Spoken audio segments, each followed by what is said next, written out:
Well, I want to be coming at you with better news than I am, but scrolling across the timelines as I do, woke up this morning and saw another video of a store that had a break-in, and the store obviously was a trading card shop, and we've seen on repeat these situations happening, and there's a ton of articles, there's a ton of videos. We're going to be going over that. We're going to be looking at the Lorwyn Eclipse pre-release sort of disaster that ended up happening that was maybe preventable. We're going to look at some other collectibles news as a whole, but thank you guys so much for coming on through. So, Pokemon cards. If you don't know, they're one of the hottest things on the planet right now in general, whether it be the nostalgia, whether it be people just looking for something different to be able to do, have a hobby, collect, whatever. There's a couple different of them. If you look at it, you say, hey, that gives me a hit of nostalgia. We love the little shiny parts, right? And then for like a little bit of a feel-good story right off the rip, I don't even know if this is feel-good, but if you know Caleb Hammer, who is a guy who is really popular right now due to giving financial advice to people. Hey, that gives me a bit of nostalgia. Oh, Harry Swan, good morning. Good morning. This video is absolutely hilarious. You make $1 million a month even. If you spend $500,000 a month, half your income on Pokemon, it's still egregious. I mean, do you understand the thrill of ripping a pack? Well, it's gambling. It's not gambling. Just rip one with me. It's a great time. Okay, so this is $5. No, it's 151, so it's all the original one. 150. No. That's the name of it, but it was about like 15 bucks a pack. Well, don't throw it like that. Dude, there's so many in here. I wouldn't even know what anything is. Oh, I recognize this thing. I've seen this thing before. Yeah. What'd you get? A Larpus. Lapras. Oh yeah, nailed that. Got a Pube monster. You got a what? Tingla. Oh, that kind of looks like you. Oh, I know this little rock guy. Yeah. Geodude. Yeah, see? Wasn't that fun? Okay, I sell my pack. What do I get? Because I just spent $15 on that. What do you mean, What's what my do you return on investment? Yeah, you got probably like 50 cents here. So honestly, hilarious clip, but it is true to an extent that whenever you pack rip, you really are probably not going to end up getting what you got back. But Caleb Hammer, again, there's been a couple different Pokemon related instances where he's had people on and talking just about finances, and of course, Pokemon trading cards in general are sort of expensive. And Distress Pickle, good morning, good morning. So if you haven't seen, here's a quick little kind of recap. So 3 masked armed men reportedly robbed PokeCourt, a TCG shop in New York City, stealing more than $100,000 worth of Pokemon cards and sealed products. Among the stolen items were some of the most sought-after Pokemon collectibles, including a first edition base set Charizard, Pikachu Gold Star, and Mudkip and Treecko Hollow Gold Star cards. Several sealed boxes and other rare products were also taken. PokeCourt was holding a community top loader designing event when the robbery happened. The incident highlights the growing concerns for security, Pokemon stores, trading card stores, all that kind of stuff. And here is an example of what some of those cards that were mentioned in the post look like. But, I mean, this is happening on like a pretty massive scale, where I started trying to, go across Google and look in, okay, these Pokemon robberies of some sort, what different nations, different places, different cities, different towns. And there's a ton of them. Like, if you just go through, like, you'd be shocked. Within the last couple days, obviously, that story was kind of the main one that was brought up. But at the same time, it's like, holy crap. And so back on January 6th, which was not the most recent one, customer robbed a gunpoint for Pokemon cards worth $300,000. String of similar robberies across LA. Like, this is such a massive situation that it's like, what do you even do at this point? And the next clip that I'm going to share is from the guy that I saw last night that had the situation. So there is swearing in this. So I just want to keep that in mind. But yeah, just super unfortunate situation. I've been hearing a lot about Pokemon store break-ins and stuff like that, and robberies and theft. And I didn't think anybody was fucking stupid enough to do it to our store, but here we are. Come on in, guys. Check out our store. Boom. Stolen. Boom. Stolen. Oh yeah. Stolen. Like, come on, guys. The worst part about this, you fucked up all the sealed stuff. You could have just fucking opened it. It's actually opened. You also could have gotten a lot more if you're fucking stronger, smarter. There's fucking shit you left behind like that. So, like, I mean, the fact that they could have just, like, opened the drawer and it's not even locked. Wow. Insane. But, like, what the hell is going on? Yo, KGM, I've been getting my graded Pokemon on Fanable. You buy a kiosk and get an NFT that represents a physical copy that you can dream and send to you. Hell yeah. And then, November 18th, CBC, they got a series on that. Rash of Target thefts targeting Pokemon and Magic Gathering cards. It's been a rash. I know where I'm going, and BDC's helping me get there. Okay. We'll wait for the ad to go.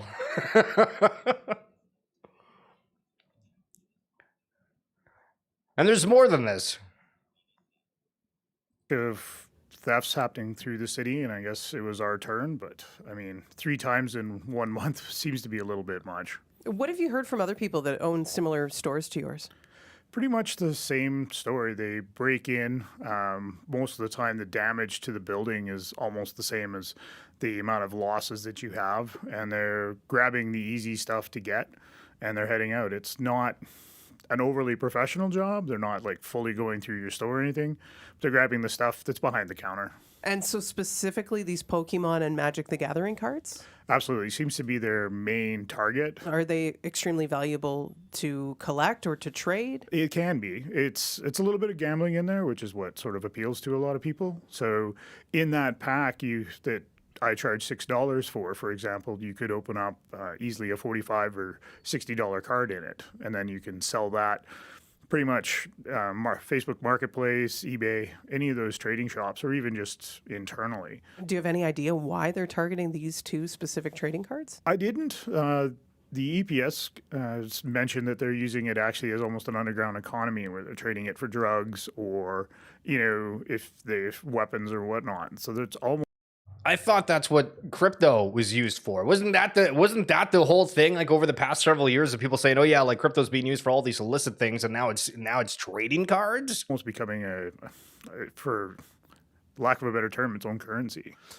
How popular are these items? Like, because it sounds like you're sort of thinking to yourself, is it worth it for me to carry this stuff anymore?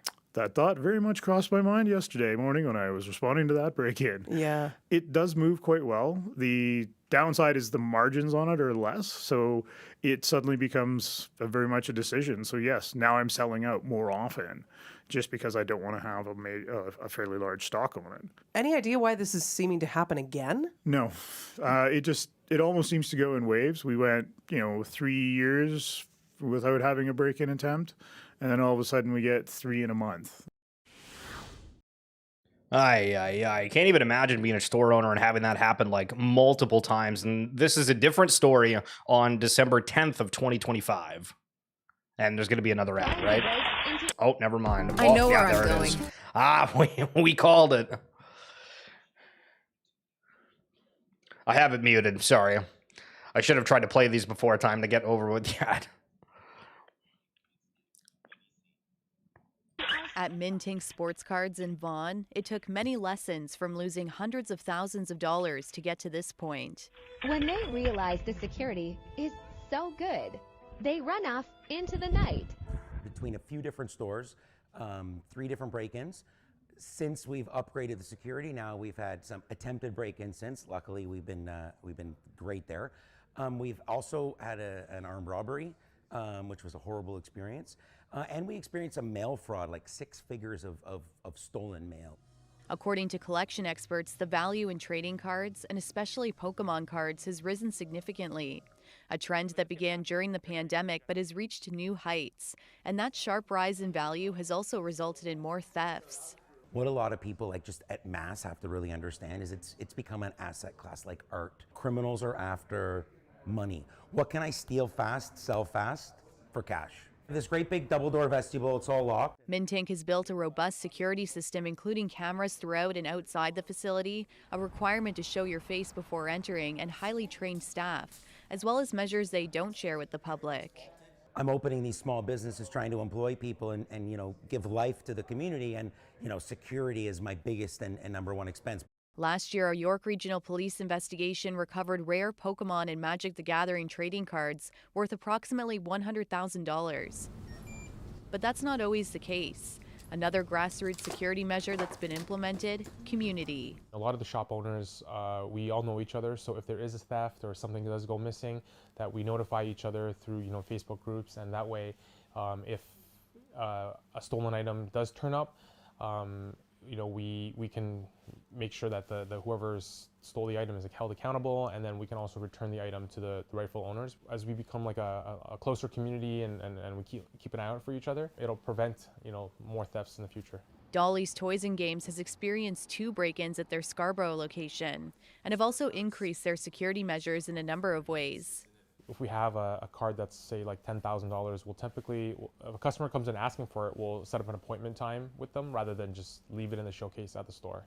Police are reminding anyone selling cards to people they meet online to take precautions, like meeting in public places with security cameras in the daytime, bringing someone with you, and not carrying large quantities of cash. Shop owners say community and trading events are also safer spaces to do deals, something many of them host to try to bring people together, because running these stores is more than a business, it's their passion, and one that often brings them back to their own childhood. Business is kind of something super close to our heart, so having experience of break-in is just like devastating. Even if you're not losing a lot, or if they didn't take a ton of things, but it just kind of takes something away from you that you've worked like so hard to kind of build, and then you're like, wow, it's so vulnerable. Talia Ricci, CBC News, Toronto. It's, I don't know if poetic is the correct verbiage, but they say the actual events are safer. And then the opening video we looked at was people that were decorating top loaders, which are just like a case for your card. And it's insane. Diabolic, I'd steal them too. All right, you're done. You're done, buddy. You're done. Trade security for insurance, dude, would end up making money. Well, so, I mean, the first guy that came through, and obviously everything's like about a budget, right? And so the first guy that came through in the store that had the interview that was talking about how they've had it, 2-3 times, whatever it is, it's like, holy crap, like, is there a way where you can have some kind of a security system that like actually works? Because clearly whatever it is, you're working on is an issue. And then in that second video, they brought up the mail theft and how they've gotten, hundreds of thousands of dollars, whatever, from mail. And I feel like it's a huge issue within the States. I don't know if it's also kind of like around the world sort of deal, but every day I'm seeing on the timeline multiple, hey, at this mail carrier, what the hell's going on? Like, you can see that it's clearly ripped, and people also talking with the delivery drivers and them like straight up saying, oh yeah, like we'll figure it out. And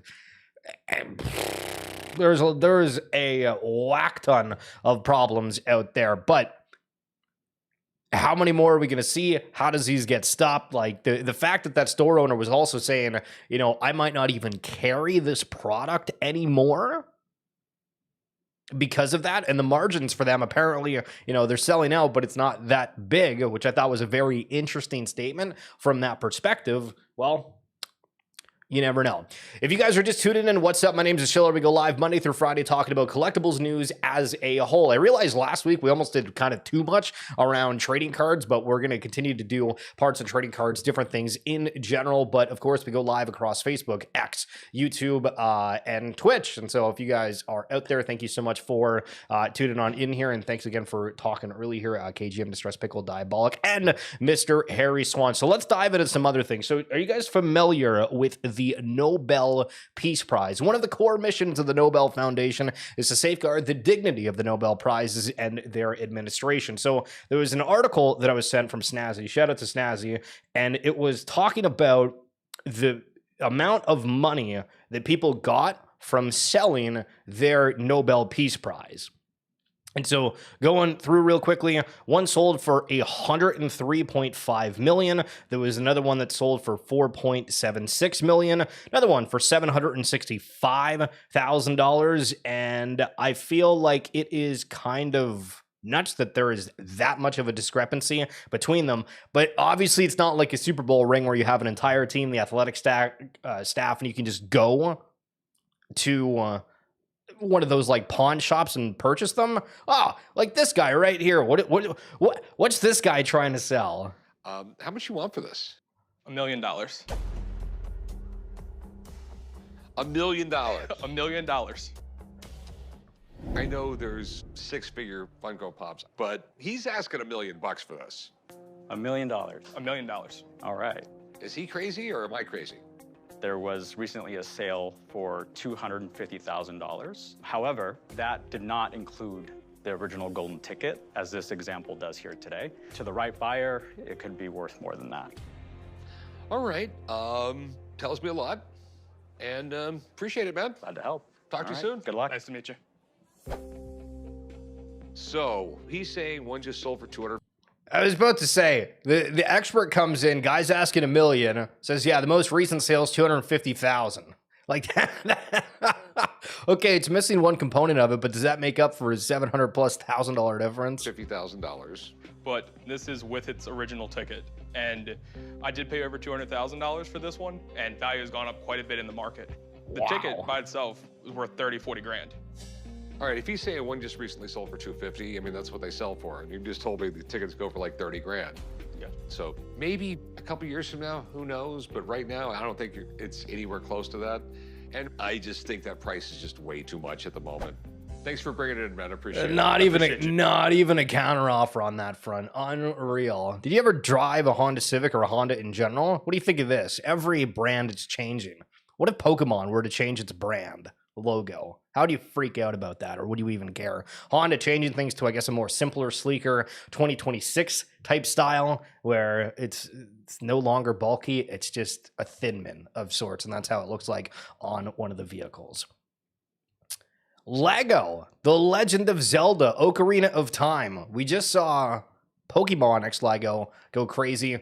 Does Zelda have the same weight? This is after or about the final battle, but $129.99 to think for the Pokemon one. Again, it was $650 for the three main ones, and Venusaur, Blastoise, and Charizard. Obviously, these are probably a bit fewer of pieces and maybe not as big of an IP as Pokemon, but still, if you've ever go on YouTube, one of my favorite things is just like going back and listening to like old video game music of sorts, and Zelda's absolutely up there. Originally a throwaway prop, now a preserved piece of modern pop culture, signed by Christopher Mintz, otherwise known as McLovin.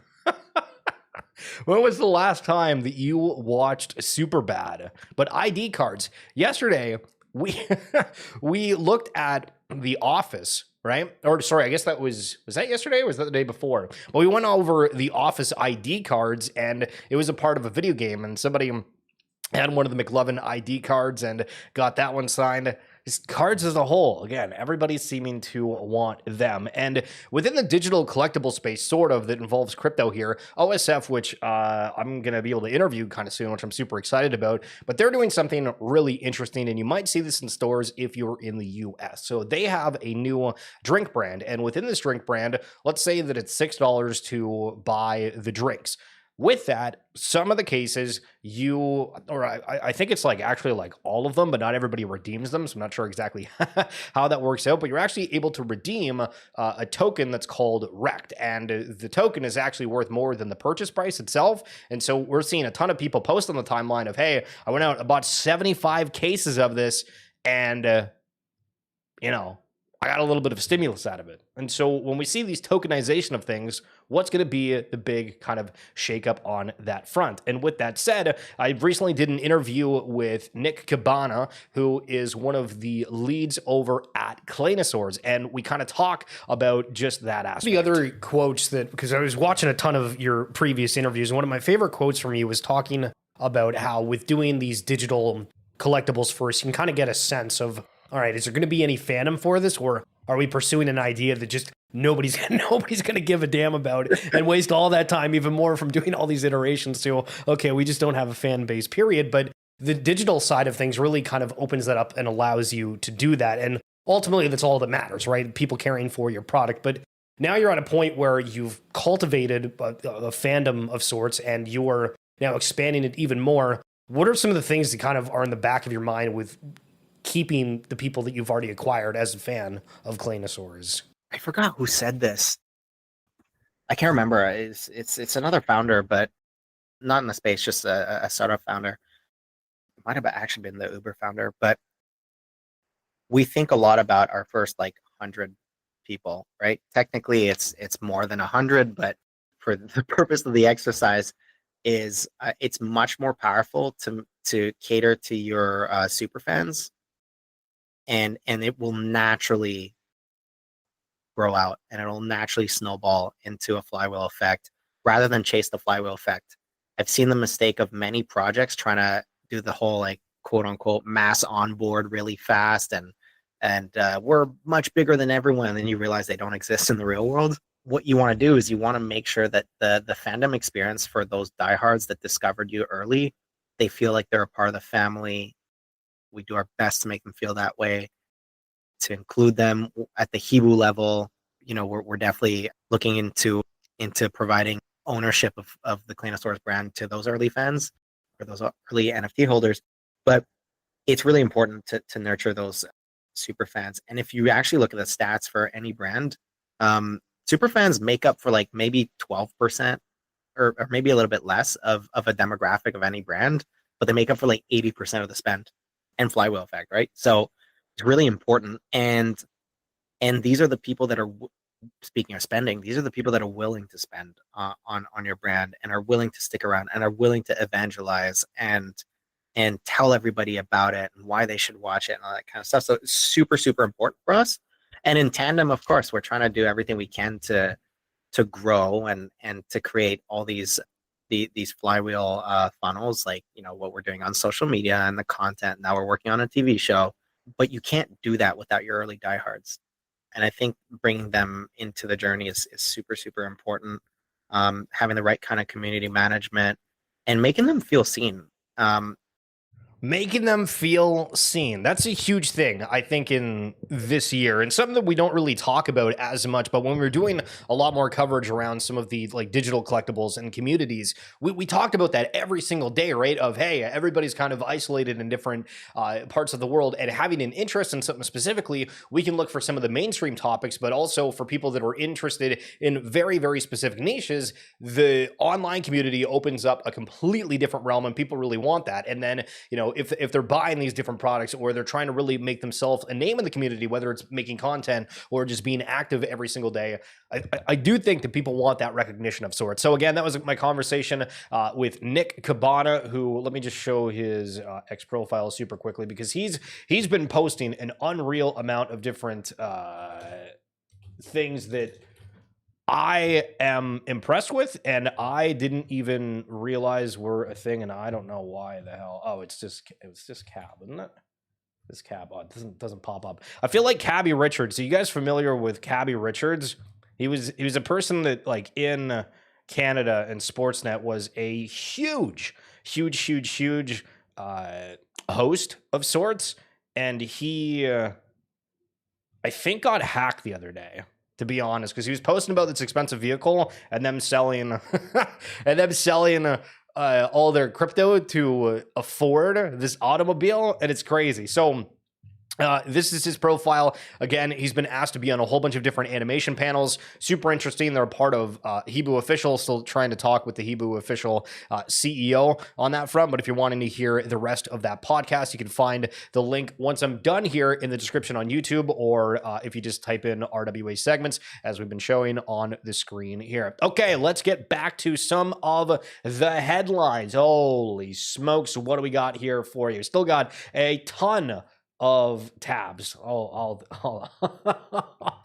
the greatness. Oh, hold on. I didn't bring up the right video for this. So the next thing that I wanted to talk about was Lord of the Rings and the fact that they are in theaters. And I don't know if you guys have the opportunity to go and see this, so I don't want to spoil with this. And if this is going to be a spoiler, feel free to look away for a moment. But for the 25th anniversary, they are going back in theaters. They're playing all these movies. You can actually, on some of the theaters, you can go and sit through all of the extended editions. They've got popcorn buckets. They've got different collectibles that are a part of it. But the movie opens up with a message from Peter Jackson. And so, I'm super curious, and I can't find a theater that has that. So let's watch it together.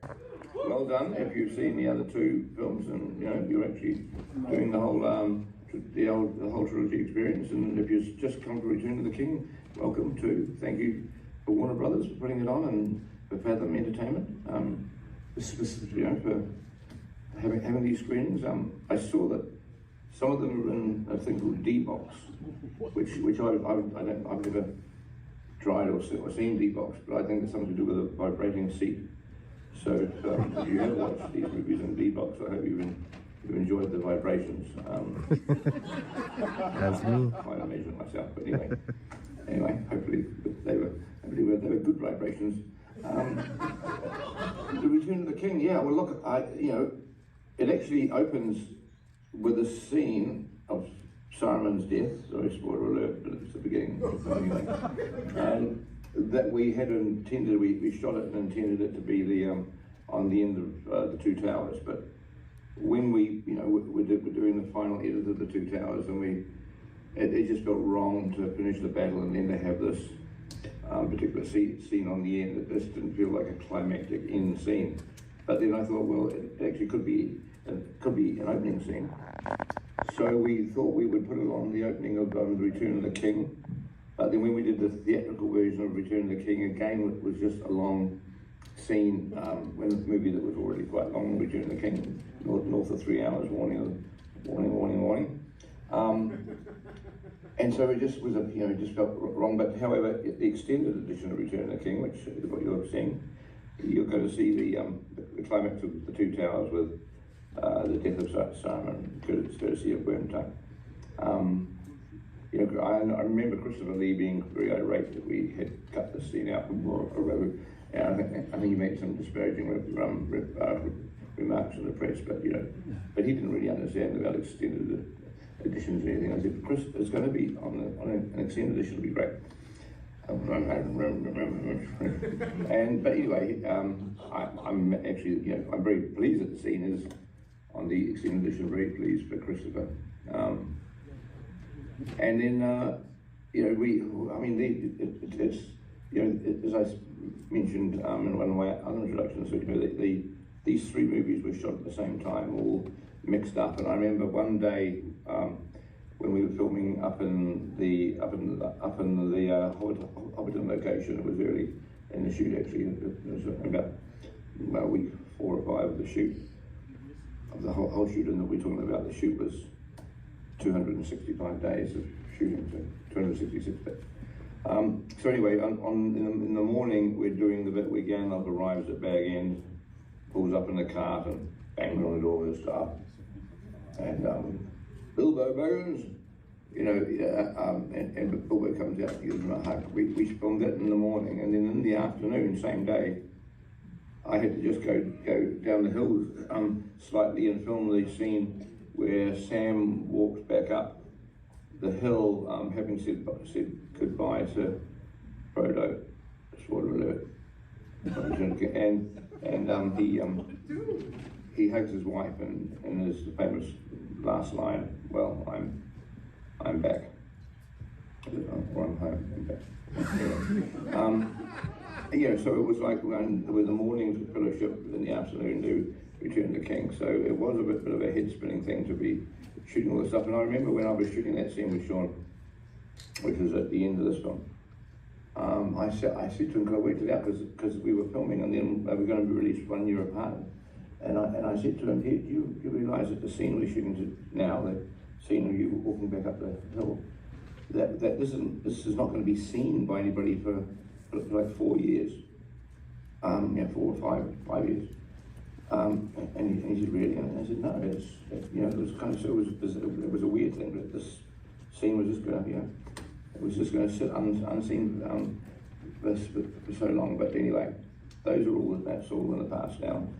I feel like, I don't know, I was expecting that to be like super interesting and have like a whole bunch of whatever, but I don't know if I'm like just taken out by the fact that he looks like they just gave him a camera and said, hey, record something, and he put it on his coffee table and then like just woke up and like wasn't really like fully awake and started just like telling stories. I'm a super fan of everything Lord of the Rings, but yeah, I don't know. I was expecting that to be a whole lot more. But he brought up the Hobbiton within there, and if you didn't know, you can actually go to check out the movie set itself. People have weddings there. They do, I think, like an annual marathon run, whatever, where people go. Some dress up as like orcs, elves, whatever, hobbits, and experience that. But it is super neat, and if you didn't know that, well, now you do. And just a reminder as well, we're seeing all these other movies come out and do different collectibles of sorts. This is what the SpongeBob one looked like in Mexico, of all places. And then somebody brought up, well, Topps official account did back in the middle of last year, of the 2024 MLB draft ping pong balls. And I'm trying to think of like, how do you fit that within a case? It's just, unless you have like a case around that, I am not too sure about it. And then everybody's also asking me of like, did these ever surface? And I feel like I've not seen any of those about it. But also for any Major League Soccer fans, we saw a big Messi kaboom that was from him with Argentina sell for, I think it was like just under $40,000 the other day. Major League Soccer, their release for 2025 is happening a lot today. Magic the Gathering, their latest release, Lore when Eclipsed. The pre-release kits containing foil promo cards are from an incorrect set. This is not an intentional, and if possible, stores should replace the promo kits.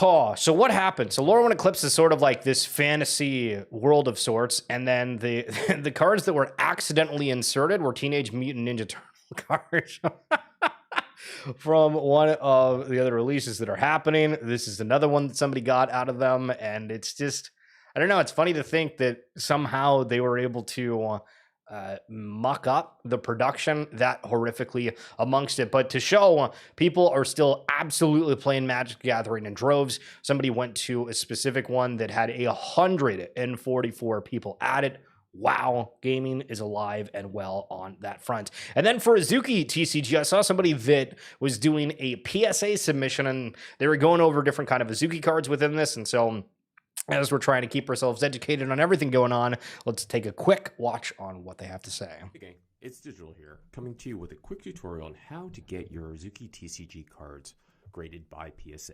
First, you'll need three things: your Azuki TCG card, you'll need a penny sleeve, as well as a semi-firm card saver. You'll now want to check your card for flaws. Centering is the first thing I look for. From the top to the bottom, to the left to the right, does the image appear to be centered and flush in the middle of? I mean, so this one, the left side, you can see like it looks like it's way, like the outline is way thicker than the right side. The card. In this case, the chillax clearly has a border on the left that's much thinner than the right. This would not be a great candidate for PSA grading if your goal is to get a Gem Mint 10. Surface. Shine a bright light on your card and move it at various angles. What do you observe? On the back of this card, we see a dent on the upper right side. Towards the bottom of this other card, we see a line going straight through the back. Flip it over. Do you see anything else on the surface? These are things you'll want to look out for before you submit any cards to PSA. Corners. You'll want to look for these white spots on the corners and sides of your cards, both on the front and the back. These are signs of cards that are well played or maybe have had manufacturing issues, but these are considered flaws and should be considered before you submit a card to PSA. Now let's take an example of two Azuki TCG cards I'm looking to submit. Yeah, those foils look phenomenal. Holy smokes. We looked at Game of Thrones cards the other day, and they were they were absolutely terrible, but these Azuki ones look fire. To PSA. Here we have a special rare, Teb Fee. Looking at its surface, nothing seems to miss. Bordering looks good. No surface issues. Don't see any cornering issues here. Flipping the cards over, I noticed straight away that the bottom right corner of the first card has some whitening. On the second card, the same corner looks to have a bit of a raised surface. So neither of these cards are perfect. It ultimately is up to your judgment, but I'm going to choose the second card to submit.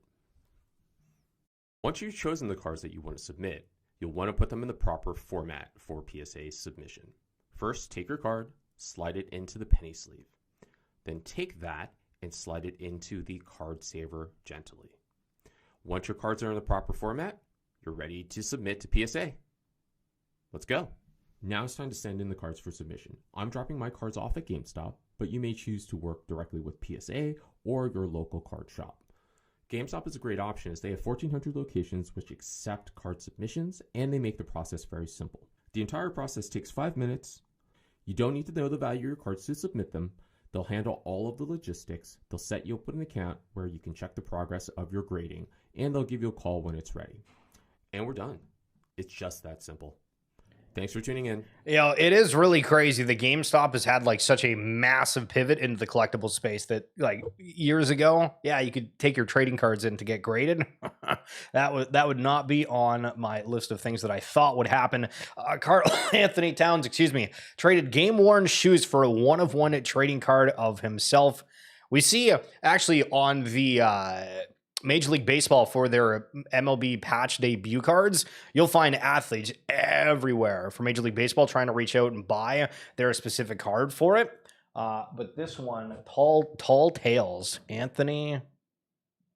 Karl-Anthony Towns, back and forth. What, you guys have that in the USA? In the US, it's GameStop. In Canada, it was EB Games, and then I think it changed to GameStop, but then there was some other thing where there was a couple stores that are now like closing, and it's a big concern from people as well. Yeah, grading is such a pain in your arm. Well, I thought there was a bunch of stores that were opening up kind of like across the globe for PSA just because their submissions were insane. And again, if you're watching this and if you go back to the X page, which you'd have to scroll through a bunch of different shorts, or if you go to the live stream from the other day, we did listen to the beginning of the PSA podcast where they went and had their president of grading for collectors that has Beckett, SGC, and PSA, and they specifically talked about the fact that like they're pretty much just like overloaded on things, and it was a super interesting listen, so I would encourage you to go check that out. But Gutter Cat Gang, listen, the Gutter Cat Gang is still around in the digital space, one of the few companies that have gone out, or brands I should say, that have gone and done a fair amount of collectibles. They previously did a collab with Puma and LaMelo Ball for shoes. Now they are launching just leather shoes on their own. So keep an eye out for news around the Gutter Cat. And then take a look at this. Oh my gosh, what? Ooh, baby. I think this is heaven. This is just nuts. I mean, he has a Jordan rookie and a PSA 10. This has to be the most iconic basketball card. Look at that. In existence. Of all time. Die cut, embossed, and numbered. Wow. We're nerding out. You know, to us, this is our language. You know, we're talking about refractors and die cuts and autos and all these serial numbered cards, these PMGs. I mean, we're in heaven right now. First year SPX. Ron rookie year, my gosh. Man, dude, this was Jordan's first auto was in there. Obviously, this collection is as extensive as I've seen, but I also know Jordan is extremely expensive stuff, and you want to keep adding pieces to your collection. Have you ever thought about maybe selling some LeBrons to fund the Jordan purchases? I'd consider it. So. Okay. But let's go upstairs. We can talk about it. He's open to it. You're open to a conversation? Possibly. That guy seemed absolutely not interested whatsoever. But again, the Netflix show King of Collectibles, obviously with Golden Auction as well, that seems to just be the absolute talk of the town. And if you've not seen the series, it is quite something. But that's going to be it for this edition of X-Feed. I appreciate you guys so much for coming on through. The past couple of streams have been absolutely amazing, and really, really a fan of doing these longer ones because I got to chat with you guys more, and that's my favorite part of this. But Harry Swan, Distress Pickle, KGM, Diabolic, you guys are legends. Thank you for tuning in. If you guys, again, are wanting more content, of course, go back over to the live feed on YouTube. If you're on Twitch, again, you can check out the VODs on there. Or if you're wanting to listen to the RWA Segments podcast, well, we got a whole bunch of cool interviews on that front. That's it for me. I'll see you guys tomorrow. Peace.